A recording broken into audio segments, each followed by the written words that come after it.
welcome to this very special debate on the occasion of Independence Day, but not just for independence, but looking at the last 18 years of economic liberalization.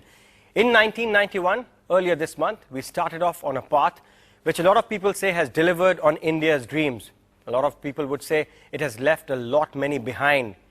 What is our adulthood going to look like when it comes to economic reforms, social reforms, political, judicial? There's lots to be done. How will that path look like? A special panel, as always, to mark the Independence Day and to take forward what India will look like 18 years hence. Suhail Seth, from the social commentary point of view, you've seen a lot of things change. Jayati Ghosh, with your political background, we know the kind of issues you have raised, whether they have been redressed or not. Malvinder Singh, from corporate India, you've actually transformed your company as we've gone along. Hari Bhartiya, it's been a new emergence for the company that you manage. Subhashish Gangopadhyay in the policy-making sphere. We're also going to be joined by Dr. Shankaracharya and the chief mentor of Infosys, Mr. Narayan Murthy. Suhail Seth, let me start by asking you, the analogy of growing up in the teens, now we are out of it. Are we ready to face the world? I think we are ready to face the world. I think we've been more self-deprecating than we need to be. There are some realities that we've also shied away from in trying to embrace this new persona.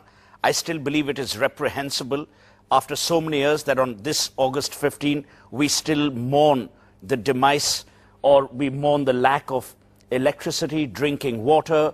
We have deaths owing to malnutrition. We have warped ratios as far as genders are concerned. These are real issues. Should having said that, liberalization have delivered on those things? I genuinely believe that liberalization is a word meant for two of these guys and you.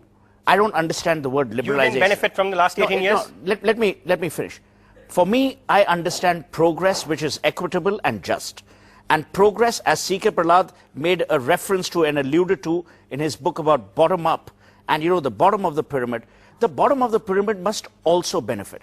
Having said that, we cannot decry the real progress we've made. So while there's been enough good, the bad has not been sorted out. I think as mature adults, we need to come to terms with the fact that we have a lot more work going on and we have a lot to do. In the words of Robert Frost, miles to go before we sleep. For a change, Suhail Seth is on your side of the debate. For once, it looks like. But tell me, he's on the right side. A lot of people would say, yes, it has benefited those who had to worry about licenses, permit raj, but it hasn't really helped the ones where economic reform's starting point was to benefit the people of the country. Are these the only people? Are we the only people we are talking about then? Well, that's precisely the point. I think the difficulty I would have with the last 18 years is that we haven't got our basics sorted out. We haven't done nutrition, we haven't done food security, we haven't done health, we haven't done education for all, we haven't done the essential things that any society needs to have to say that it's proud of itself.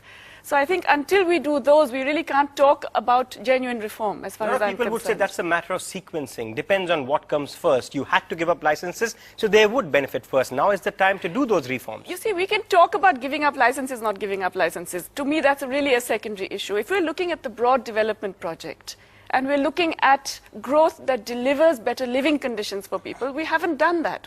We've had growth that doesn't generate employment. We've had 8 or 9% growth with falling real wages for most of the workers. We've had a growth in self-employed because they can't get paid employment and they're busy pushing carts on the street.